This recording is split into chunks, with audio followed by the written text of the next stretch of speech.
Hello guys, आप सभी का वेलकम है क्विक स्टडी जियो चैनल पर।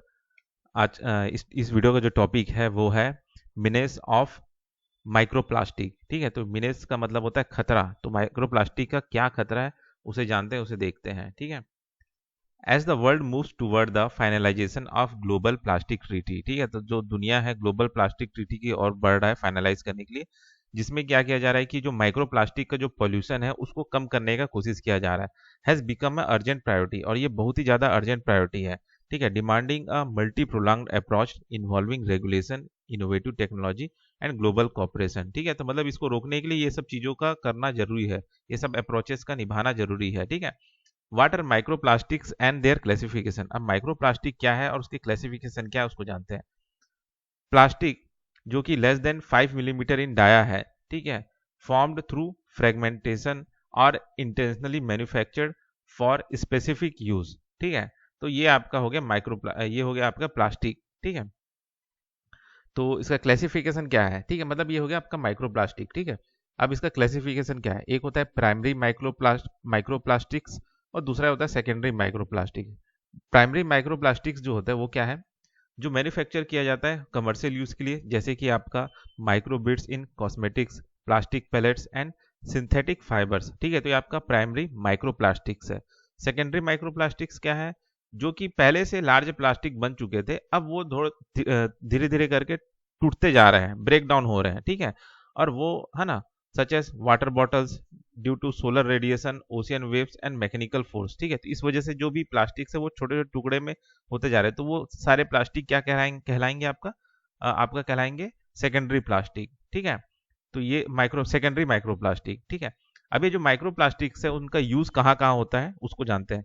तो ये आपका होता है पहला यूज मेडिकल और फार्मास्यूटिकल में, जैसे कि used in drug delivery system due to their ability to absorb and release chemical effectively. ठीक है, और दूसरी जगह कहाँ यूज होता है, इंडस्ट्रीज में, utilised in air blasting technology and in producing synthetic textile. ठीक है, मतलब ये सब करते समय आपका ये माइक्रोप्लास्टिक्स का यूज होता है। पर्सनल केयर प्रोडक्ट्स में found in exfoliating agent like facial scrubs, toothpaste and other cosmetics. ठीक है, तो इन सब चीजों में भी आपका माइक्रोप्लास्टिक्स रहता है। अब माइक्रोप्लास्टिक का इम्पैक्ट क्या क्या होता है, तो एनवायरनमेंट में पहला इम्पैक्ट क्या होता है, तो पहला होता है आपका सॉइल डिग्रेडेशन। ठीक है, इससे क्या होता है, माइक्रोप्लास्टिक्स के सॉइल में मिल जाने से सॉइल का क्वालिटी जो है कम हो जाता है, केमिकल प्रॉपर्टीज चेंज हो जाता है, वाटर रिटेंशन जो है वो डिसरप्ट होता है, न्यूट्रिशन साइकिल जो होता है वो भी डिसरप्ट हो जाता है, एक्वेटिक जो पॉल्यूशन है वो फैलता है, bioaccumulates in marine organisms and contribute to toxic chemical leading into the water bodies. ठीक है, अब एनिमल्स पे क्या इसका असर पड़ता है। Trophic transfer, microplastic consume by smaller organisms and passed through the food chain and affecting higher predators. ठीक है, मतलब एक कोई अगर छोटा जानवर ऑर्गेनिज्म खा लेता है तो उसको जो बड़ा ऑर्गेनिज्म है वो खाता है, फिर उससे बड़ा ऑर्गेनिज्म खाता है, तो एक तरह से फूड चेन में ये पूरा फैल जाता है, वो कहना है ना।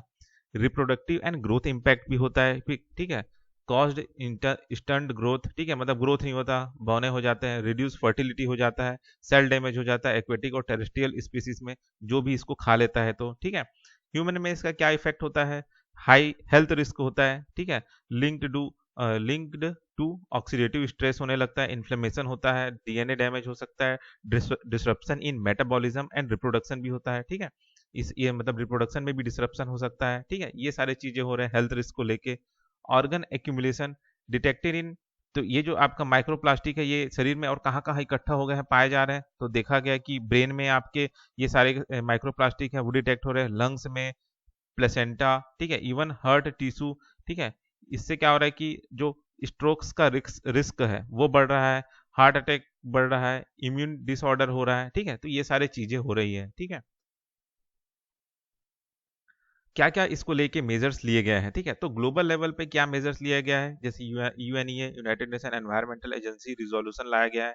ठीक है, इसमें क्या किया गया है कि इसमें मैंडेट किया गया है कि the creation of global plastic treaty to combat plastic solution including micro plastic. ठीक है, जो ये ग्लोबल प्लास्टिक ट्रीटी लाया गया है जिसमें प्लास्टिक पॉल्यूशन से लड़ने के लिए जो भी गाइडलाइन या जो भी काम किया जा रहा है उसमें माइक्रो प्लास्टिक्स को भी इंक्लूड किया गया है, तो ये एक पहला लड़ाई है। ठीक है, न्यूजीलैंड माइक्रोबिट्स बैन 2017।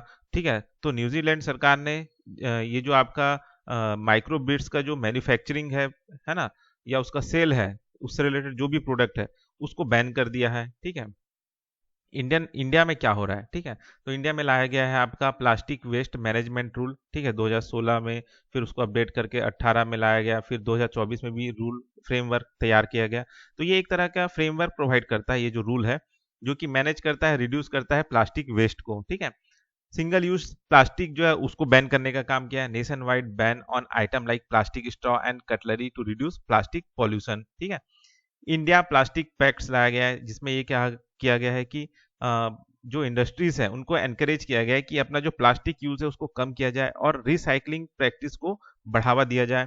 ठीक है, अब इसको लेके क्या क्या मेजर्स और लिए जा रहे हैं माइक्रो प्लास्टिक्स को कम करने के लिए, ठीक है, क्या क्या लिए जा सकते हैं। ठीक है, इनोवेटिव टेक्नोलॉजी डेवलप करना चाहिए, advance filtration systems like electrocoagulation for waste water treatment to remove micro plastic. ठीक है, मतलब पानी को ऐसी बिना ट्रीटमेंट के ऐसी मत भेज दे, ये जो आपका इलेक्ट्रोकोगुलेशन जो तरीका है उससे आप फिल्टर करके पानी को ट्रीट करें और माइक्रो प्लास्टिक्स को वहां से अलग करें और फिर पानी को आप छोड़ें। ठीक है, रेगुलेटिंग प्रोडक्शन, बैन करे माइक्रोबिट्स और control the use of secondary plastic occur in consumer products. ठीक है, recycling and waste management, promote efficient recycling system. ठीक है, and reduce overall plastic production. ठीक है, जो भी प्लास्टिक प्रोडक्शन हो रहा है उसको कम करें और रिसाइकलिंग सिस्टम को और ज्यादा बढ़ावा दें। ठीक है, अवेयरनेस कैंपेन चलाए, एजुकेट करें इंडस्ट्रीज को, कंज्यूमर्स को कि भाई माइक्रो प्लास्टिक्स का क्या क्या उन पे असर पड़ सकता है।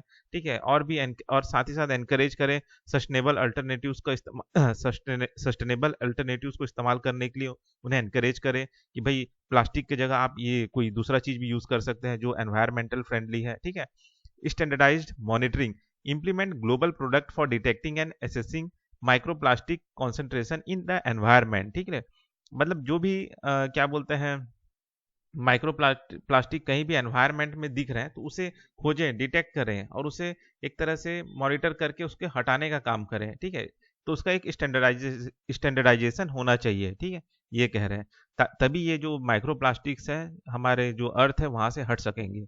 ठीक, तो इस वीडियो में बस इतना ही, फिर मिलते हैं नेक्स्ट वीडियो में।